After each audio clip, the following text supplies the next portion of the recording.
మంది కూడా అంతర్జాతీయ స్థాయి క్రీడాకారులు ఎదగగలరని ఆలూరు నియోజకవర్గానికి చెందిన గోపి బసవరాజు సరస్వతి దంపతుల తనయుడు కురువ మధు తన స్వర్ణ విజయం ద్వారా నిరూపించారు.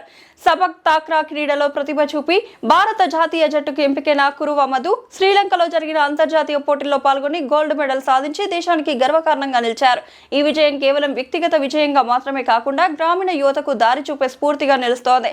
కష్టపడి సాధన చేస్తే ఏ క్రీడలోనైనా ఉన్నత శిఖరాలను అధిరోహించవచ్చని కురువ మధు పేర్కొన్నారు. చదువుతో పాటు క్రీడలకు సమాన ప్రాధాన్యం ఇవ్వాలని, అప్పుడే యువత శారీరకంగా మానసికంగా బలంగా ఎదుగుతారని ఆయన అభిప్రాయపడ్డారు.